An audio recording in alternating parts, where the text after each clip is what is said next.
Hello, ladies and gentlemen. Ryan Nelson here, welcoming you to Ryan's Roadmap.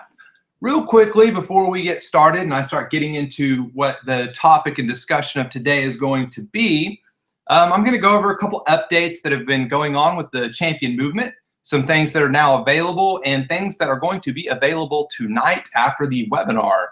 If you look across on this page, you're going to see there is a new link at the very top that says MAD. And then over here on your quick dashboard side, we have a mad day. Now, let me stress this. We don't really want you to go through have a mad day until you've done the Champion Project and your why discovery. Once that's complete, go to have a mad day, because if you don't do the other ones first, you're basically going to be like, what's he talking about when he says utilize your why statement for this or this or this? So it is a little bit, it's in an order, but you do have access to it through your quick bar menu. So you can access this. If you've already completed your why discovery, I would say go ahead and click on it and go through the have a mad day. A lot of what have a mad day is my personal experiences, stories, and leadership stuff that I've experienced. I'm doing something a little bit different. I'm not going out and reading a bunch of personal development books and how to be a great leader books and putting those together and saying, okay, here's some great ideas and here's a program. No, I'm going to be real and raw and say, here's what I've discovered with myself through my journey as being a leader. I've been very successful in a lot of ventures that I've done. And I don't believe any of this is by accident. I believe it's by design. And through many failures in my life, I have figured out some things that are really effective for people. So Have a Mad Day is going to be available. Well, it is available. It's available right now. And as well, the rewards program. The rewards program, simply the username password is the exact same as your username password to come into the Champion Movement. So you can log in there, get your rewards link, and you can start sharing that link if you would like. Today, I'm going to be putting a couple more pages back there for you guys to use because those are the ones that we believe are going to be the most effective. So those will be available for you as well tonight when we do the Launchpad call. And Launchpad will be available tonight right after the call. I will unlock it the minute we get off the call. I just want to be able to walk you guys through it. So here's a little update on what's going on, what you can start to see in the Champion Movement. Now, let's get to the nuts and bolts of today's conversation. This is something that's kind of weighed on me over the past week. It actually has been weighing on me for a while. You guys probably heard in an early call or a webinar, I can't remember when I said it, but I said something along the lines of, what's driving these people to fly overseas and join an extremist group called ISIS? Why? I asked myself, why? And you guys are going to need to help me with this discovery of why, because I can tell you this I was in the military. I know the mindset of an extremist and what they do, but I don't really understand the culture. I mean, I wasn't brought up in that culture, so it's a completely different world. And I think a lot of times, certainly as Americans, and I don't care what the rest of the world says. I don't care if you agree with me or not. But I'm going to tell you this: we are an exceptional country, regardless of what you might hear in, your Southern California college. I guarantee you, we are an exceptional country. Do we have our flaws? Of course we do. There's a reason why we have elections. There's a reason why we have a free government system, so we can change things. But sometimes I think that what we do as Americans is we get used to the change. And if you guys watch Have a Mad Day in the section called iPod Effect, I talk about influence society and media and how that can affect your decision making. Well, I believe the influence of society and media and things of that nature have kind of reshaped Americans' mindset, certainly over the past 5-6 years, dramatically. And I'm gonna tell you guys something up front, because I don't read the PC manual. Okay, I don't read it. I don't care about it. I speak my mind. So if I say something that's completely un-PC, please don't take offense. I just don't read the manual. And I'm not one of those people who's going to sit around and worry about the way I phrase things. And to kind of take it another step forward, I think that's part of the problem. I think that's part of the problem with what's going on in the world today. And I keep asking myself, why?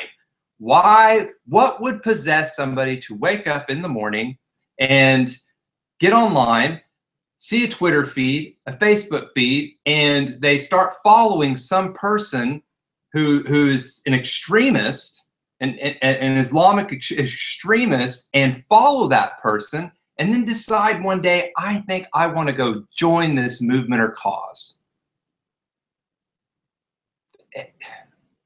It baffles me. It really does baffle me. And then last week, I'm sure a lot of people have heard the story, but I wouldn't be surprised if people haven't, because the way that the media is basically portraying this, and it really, really upset me. Some of you, I know there were about 30 of you who already know what I'm about to say because you follow me on Facebook and you saw my post, and I got a lot of likes. That's why I'm bringing this to the table today. But I'm from Oklahoma. I'm from Shawnee, Oklahoma. And when the bombing happened in Oklahoma City, you messing with my state. When the tornadoes happened in Moore, guess who hopped in their car and drove to Oklahoma? This is my state. When a guy goes into a Vaughn food store and beheads a woman, you're messing with my state. And so today, I'm going to talk on behalf of my state of Oklahoma. I love my people there. I love the state. I love everything about it. Are there things that we could change? Of course. But again, you're messing with my home.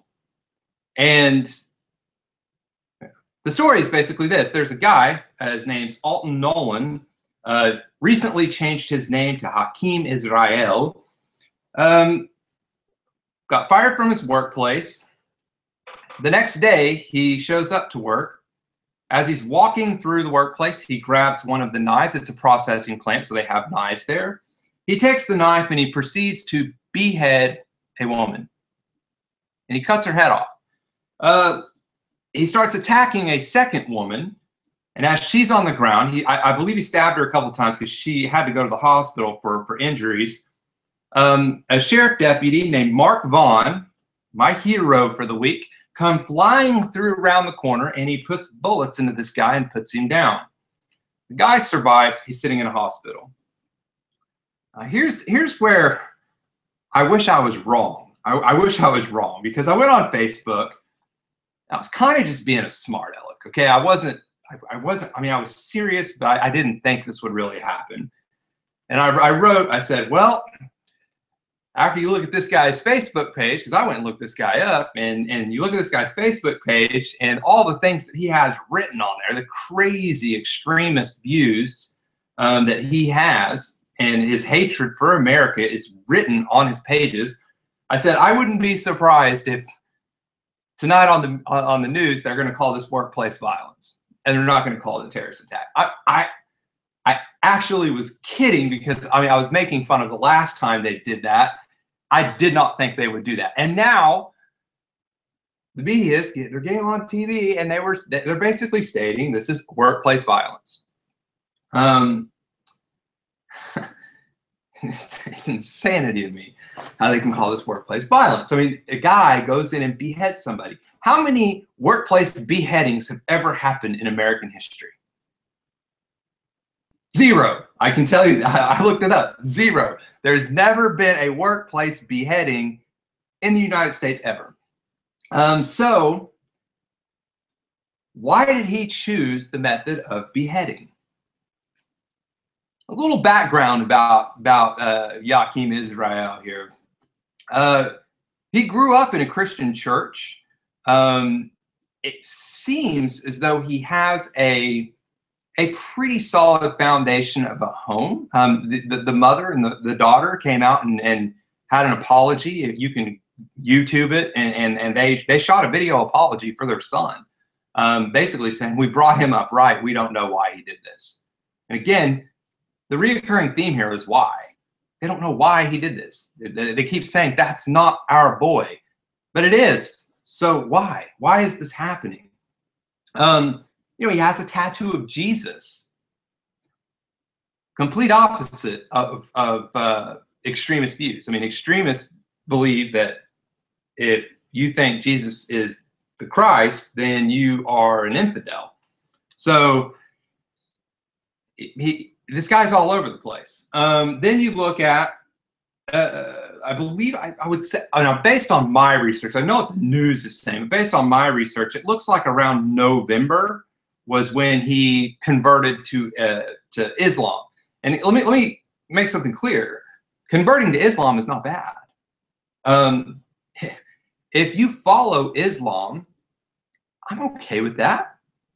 There's no problem with that. It's when you add the word extremist to that, because there's no difference than some Christians. There's extreme Christians. Do I think it was right when Christians went to abortion clinics and were blowing up and killing mothers? Of course not. That is not the Christ-like way.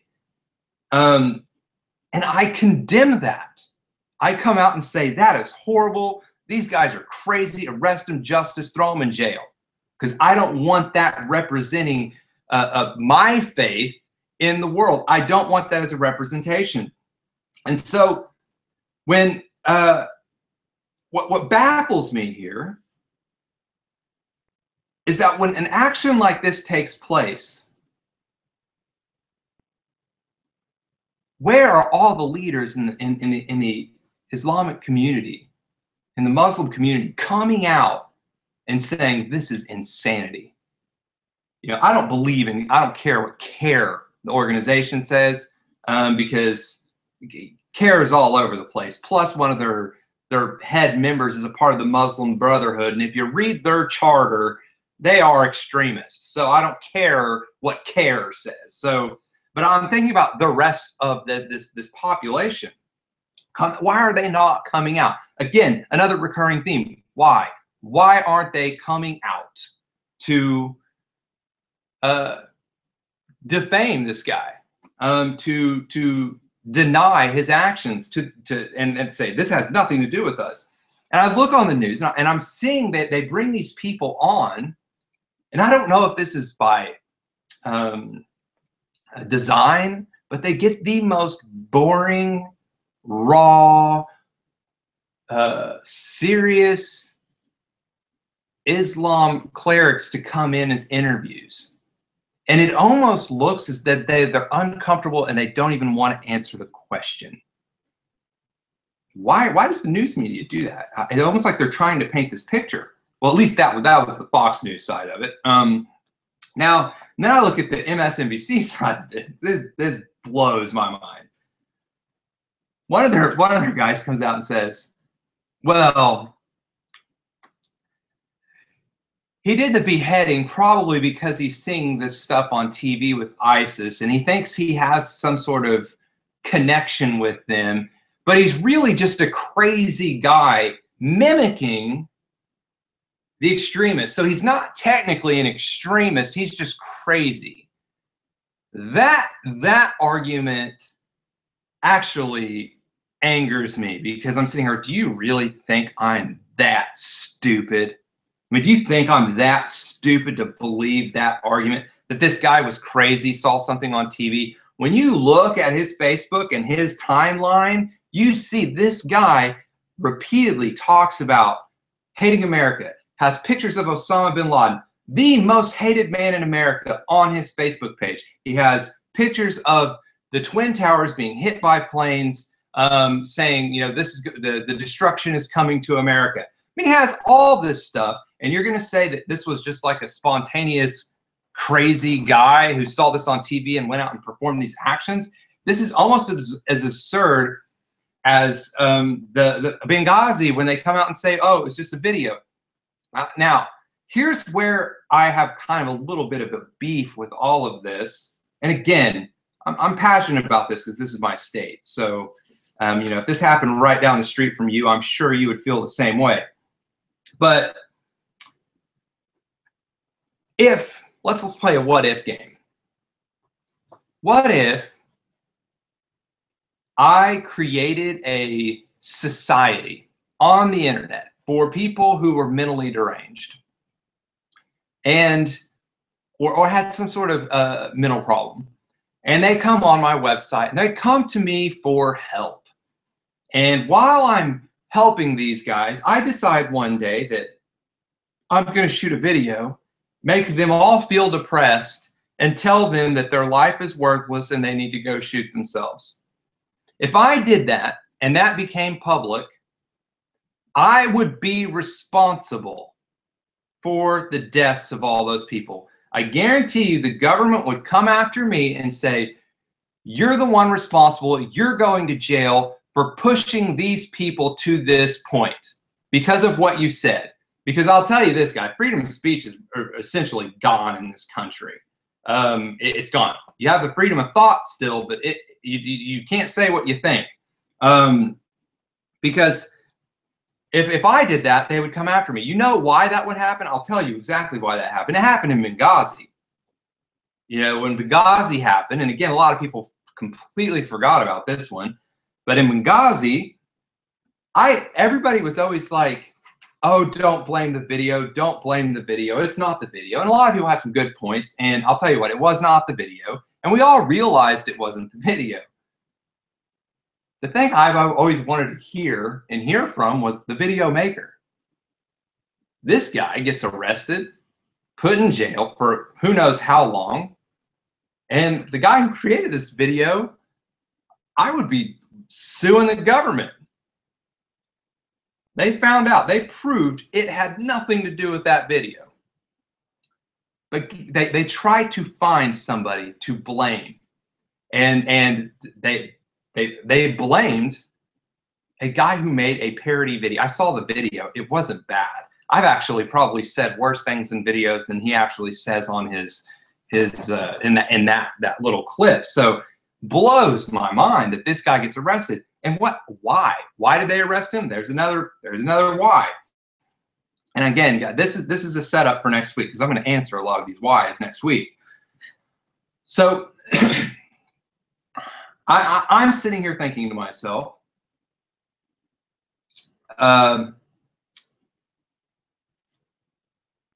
why is the media today calling this workplace violence? Because it's blatantly not workplace violence. We see the breadcrumbs. They say, we're going to send this to the FBI, let them investigate. We want to know the truth. I don't have to be an FBI agent to know the truth. I don't need the FBI to tell me what is the truth. You know, the internet does two good things. Well, it does two things. One's good, one's bad. The first thing you all need to understand, whatever you post on the internet is going to be there forever. It can be found.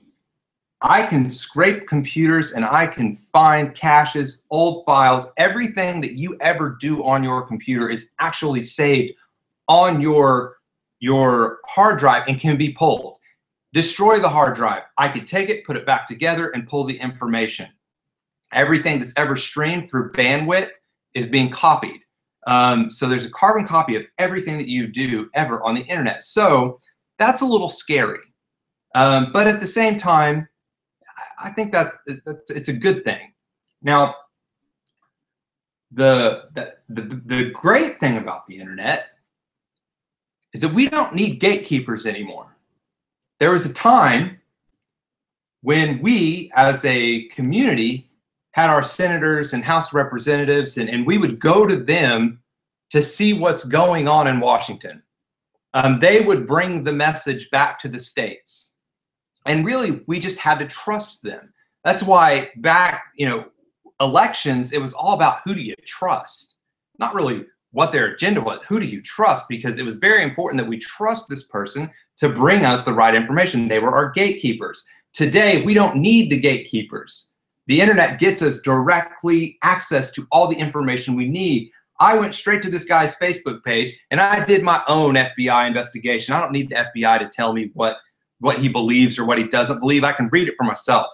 And I went there and read this, and sure enough, the guy believes in this radical extremist view. He believes this.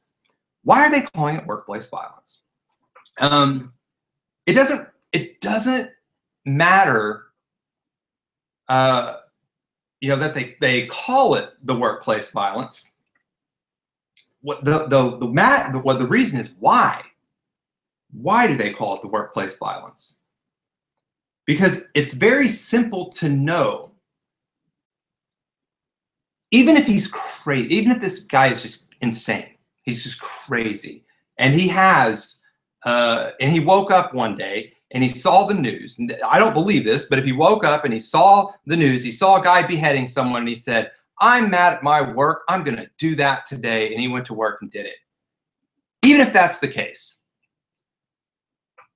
the direct contribution of ISIS and these extremist organizations triggered him to behead someone.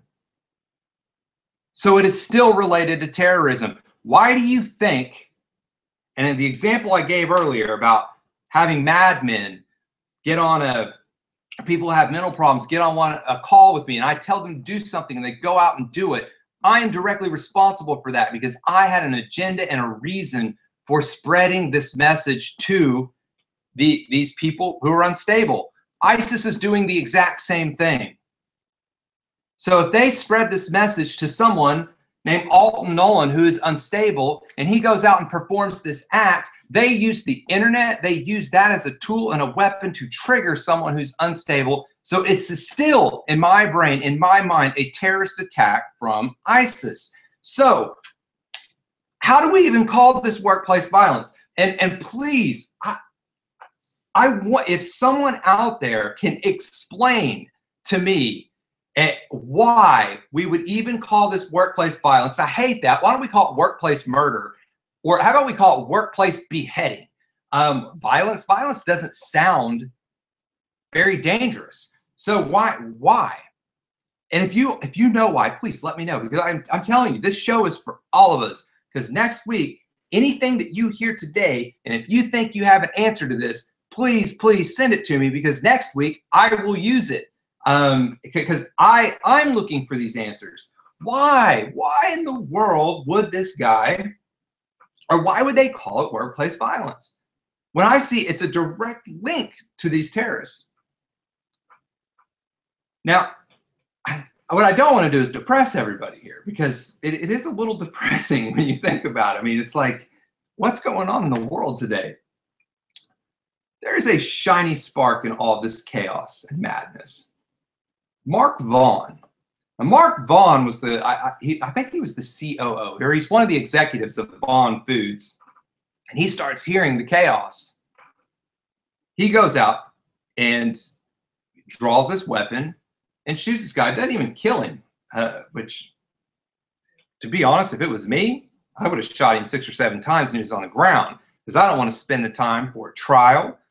I don't want to spend the time for the media to say this guy is crazy. I don't want to and give him some sort of sympathy like the James Holm guy in Colorado, or the Smirnoff brother that got Rolling Stone cover. I don't want that for this guy. I'd put him down. But Mark Vaughn, good citizen, shoots him, puts him down. Hero in my book. And here's a direct warning to ISIS.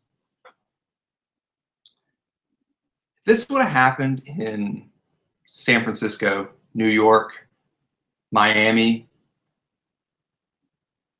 I can pretty safely say that he would have got away with a little bit more. He probably would have killed a few more people. And I'm not really putting that against the people of those cities, but against the policies of those cities. Most of the cities don't allow people to have guns, and people who do have guns are actually scared to draw them because if they shoot someone, they could go to court and lose, even though self-defense, whatever. So, I mean, people are scared to do things. But here's my direct warning to ISIS. See how quickly this guy got put down? Because you may look at America as weak. And I've heard this argument that people think we are a weak country right now. We might have a weak administration. We might have a weak Congress. But I'll tell you what is not weak, ISIS. The American people. The American people are not weak. I don't care what side of the fence you stand on. If you are a liberal, if you're a Democrat, if you're a libertarian, if you're in the Tea Party, I don't care. Every single American is strong and a lot tougher with a lot more resolve than you think, ISIS. See what happened when you came to Oklahoma? The effect you had on somebody, and that person walks in a place, he tries to start to behead someone. He didn't make it to the second person. Mark Vaughn showed up and put this guy down. There are 3 states I guarantee you, you do not want to mess with. And if ISIS invaded Texas, you will lose. Texas, Oklahoma, Kansas, just try it. You will lose. So it's crazy to me that this guy thought he would actually get too far. I mean, it's funny. I went to church in Oklahoma with my dad, and it's open carry there, so you can actually, people can carry their guns on their hips. You don't have to conceal it. We're sitting in church, and I'm looking around, and we walk outside, and I count about 10 guys, and they all are carrying a gun.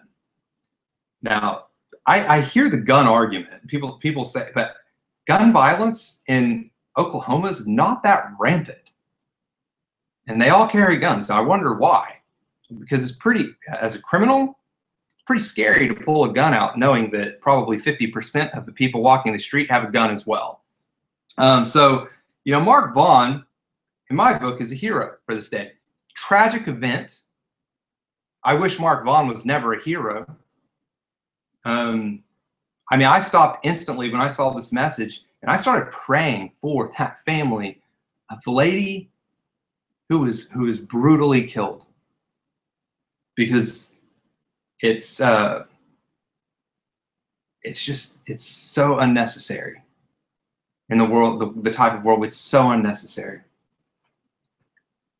And here's what I believe is the most scary part of the way the media is. Now, what I want you to do is I don't want you to be scared, because you live in America. If you live in America, you don't need to be scared.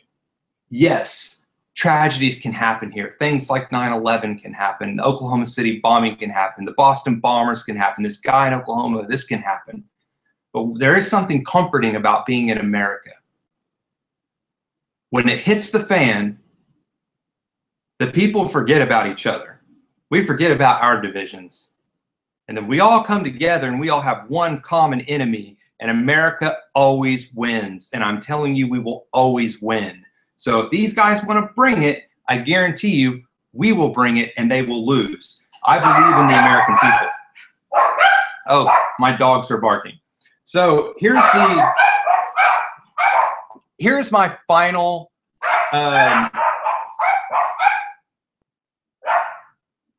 hold on one second, fellas.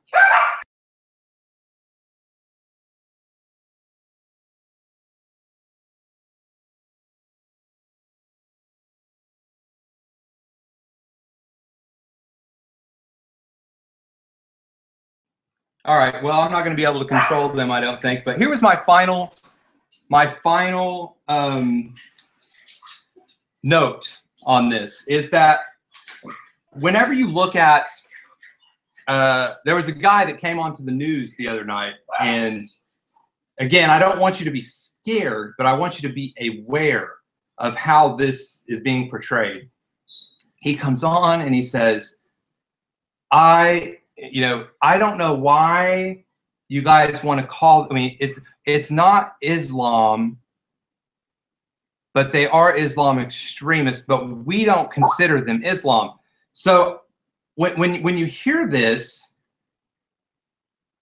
I believe that, because I see there are times when Christians do things and someone says, I'll say that's not the Christian way to do it. I mean, if someone goes and blows up an abortion, well, that is not the Christian way to do something. I know this. That person is not a Christian. He's doing this in the name of Christianity. I understand the argument when someone says this guy's doing this in the name of Islam. The scary thing is he made this comment. It's only 3%. 3% doesn't sound like a lot. It is. When there's 2.08 billion Muslims in the world. That means there are 60 million, I hope my math's right, 60 million extremists walking the globe today, based on his numbers, because he said 3%. You cannot blame all of Islam for just 3%. I'm not blaming Islam, but there's this 3% that we have to deal with. There's 60 million of them. That's larger than over 100 countries in the world today. They have more people than some countries.